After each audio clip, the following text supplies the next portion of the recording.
Hello students, मैं Vishal Kumar Gupta, MBA, MCOM, NET, commerce, BEd। आज आपके लिए फिर से एक नई वीडियो लेकर आया हूँ। मेरा जो सब्जेक्ट है वो है स्टैटिक्स।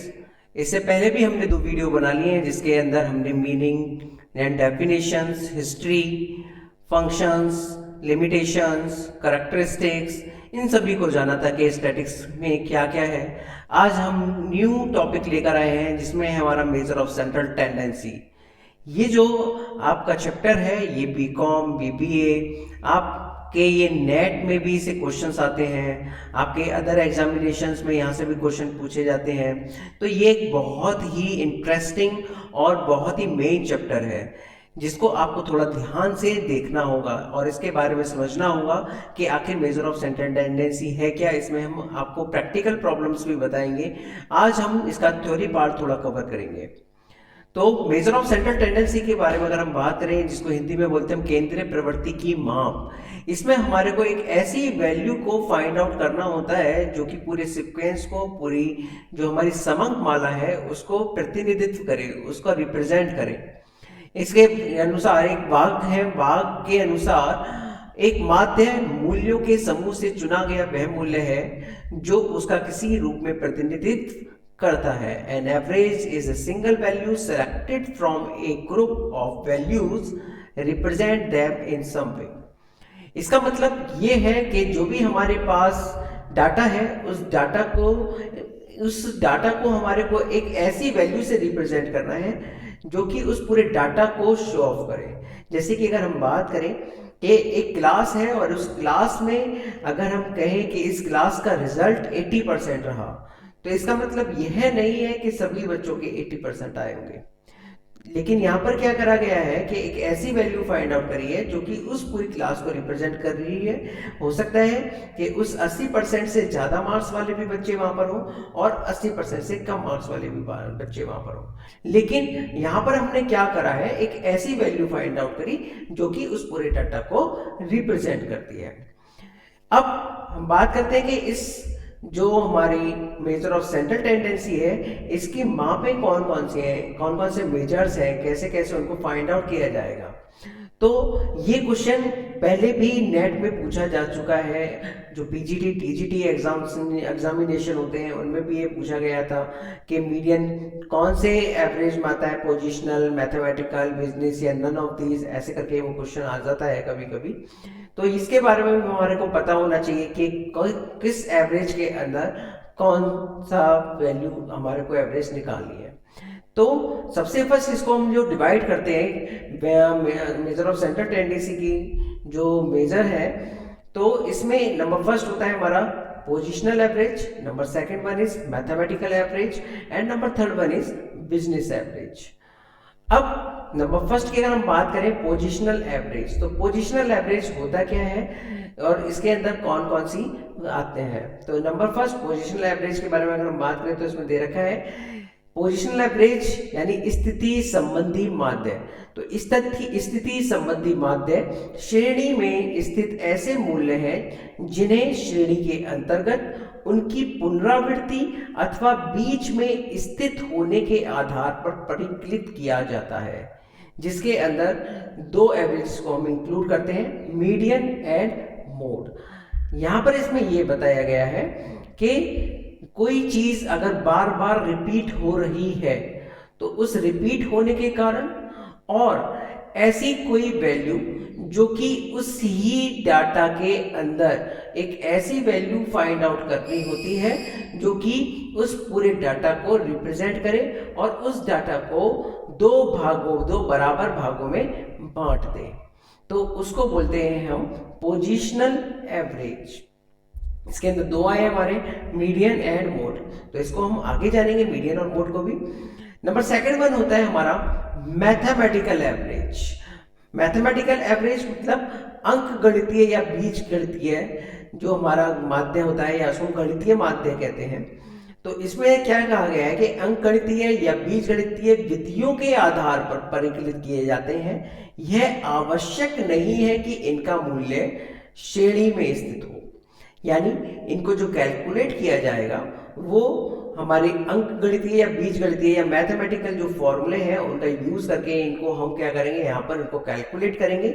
और ये जरूरी नहीं है कि जो हमारे पास डाटा दिया हुआ है उसी में से ही कोई वैल्यू निकल कर आए, हो सकता है कोई वैल्यू दूसरी निकल कर आए। जैसे कि अगर हम बात करें, अगर हम एवरेज निकालते हैं कि हमारे पास कोई किसी 5 स्टूडेंट्स की हाइट दे रखी है कि 65, 75, 35, 85 ऐसे करके कोई अगर हमारे को दिया हुआ है वैल्यू, तो जरूरी नहीं है कि वो उसी डाटा में से या 35 आएगा, 75 आएगा, उनका अगर हम एवरेज निकालेंगे तो हो सकता है कुछ अलग वैल्यू भी निकल कर आ सकती है। नंबर थर्ड वन होता है हमारे पास बिजनेस एवरेज या व्यापारिक माध्य। बिजनेस एवरेज का मतलब है यहाँ पर ऐसे माध्य जिनकी गणना व्यापार के कुशल संचालन तथा पूर्वानुमान के लिए की जाती है, उन माध्य को व्यापारिक माध्य किया जाता है। यानी जब हमारे को अपने बिजनेस को अच्छे से चलाना होता है, अच्छा संचालन करना होता है, उसको एग्जीक्यूशन में अच्छे से लेके आना होता है और फोरकास्टिंग करनी होती है कि आगे क्या होने वाला है, तो इस बिजनेस एवरेजेस का हम यहाँ पर यूज करते हैं।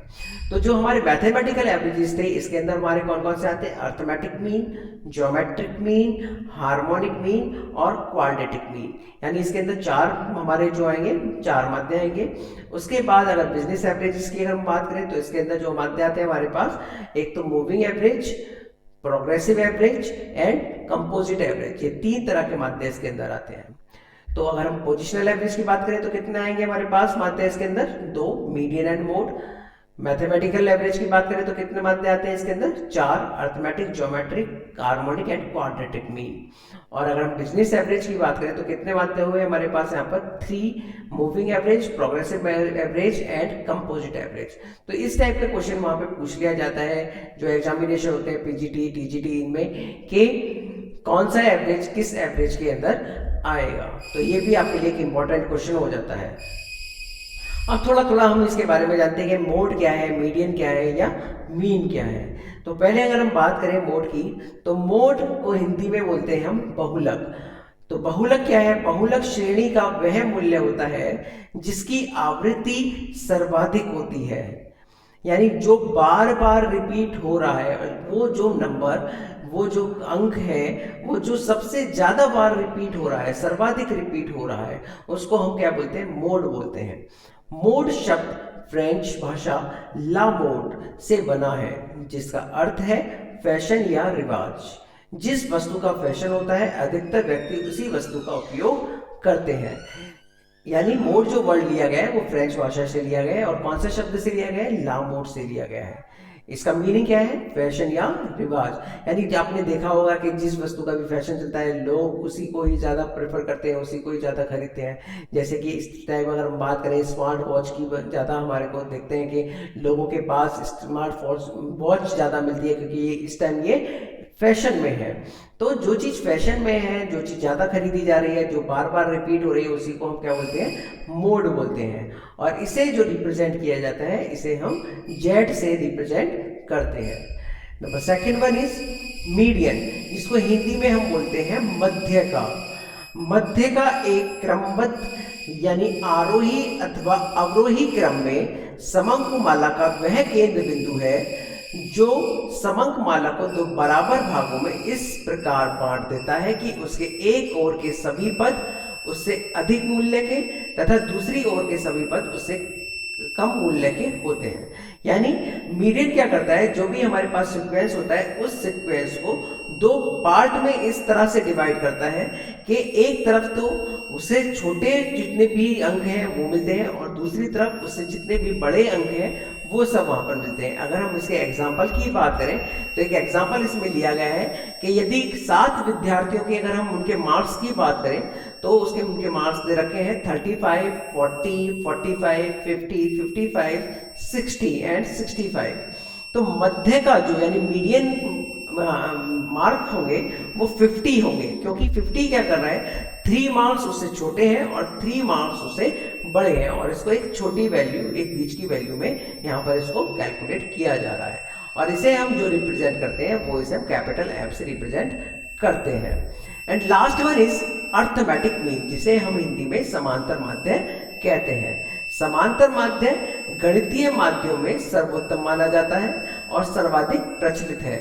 दैनिक जीवन में औसत शब्द का प्रयोग सामान्यतः इसी माध्य के लिए किया जाता है। अगर हम कभी कहते हैं कि एवरेज निकालना है तो उसका मतलब है कि हम अर्थमेटिक मीन उसमें कैलकुलेट करेंगे। समांतर माध्य को गणितीय माध्य, माध्यक या अंकगणितीय माध्य भी कहा जाता है। अगर हम बात करें average marks, average height, average weight, average expense, तो अगर उसे निकालना है तो हमारे को समांतर माध्य के द्वारा ही उनको प्राप्त किया जा सकता है। और समांतर माध्य को जो हम रिप्रेजेंट करते हैं वो करते हैं हम एक्स बार से रिप्रेजेंट करते हैं। तो बच्चों आज के लिए हम थोड़ा यही जानेंगे कि इसके बाद हम प्रैक्टिकल इनके क्वेश्चंस करेंगे। और आज हमने ये जाना कि मीन क्या है, मीडियन क्या है, कौन कौन से एवरेजेस है। तो अगर आपको ये वीडियो अच्छी लगी हो तो इसको लाइक करें, चैनल को सब्सक्राइब करें और ज़्यादा से ज़्यादा इसको शेयर करें। बाय बच्चों।